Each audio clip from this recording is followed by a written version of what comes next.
আসসালামু আলাইকুম। আশা করি সবাই ভালো আছেন, সুস্থ আছেন। আমিও আপনাদের দোয়ায় সুস্থ আছি। তো আজকে লাউ শাক আনছি বাজার থেকে। লাউ শাকগুলো এত সুন্দর, অবশ্য নতুন শাক তো অনেক কষি শাকগুলো নিই।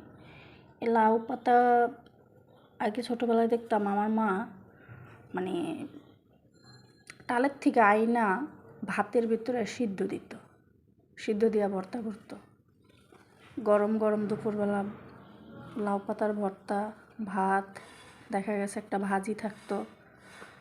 আসলে সেই দিনগুলো এখন আর নাই।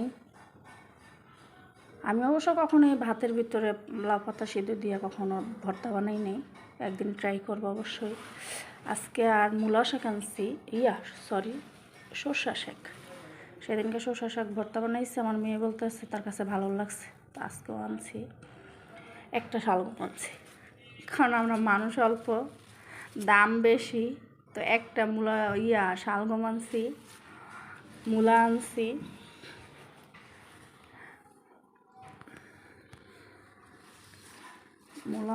সিম আনছি। সিমও আজকে অল্প আনছি, কারণ শীতের সময় আমি অল্প প্রতিদিনের সবজি প্রতিদিন আনি, কারণ একবারে সবজি আনি না শুধু শুধু শীতের ভিতরে ফ্রিজে রেখে খাইতে আমার ভালো লাগে না। এই জন্য আমি অল্প অল্প করে আনি প্রতিদিনের সবজি প্রতিদিন। টাটকা টাটকা আমার কাছে ভালো লাগে। দেখা গেছে ফ্রিজে রাইখা তো সারা বছরই দেখা গেছে খাই। শীতের সময় ফ্রিজে সবজি রাখলে আমার কাছে কেমন জানি লাগে।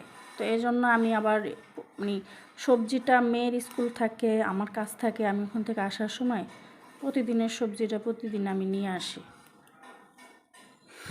এই তো আজকের শুধু সবজি বাজার, আর কিছু না।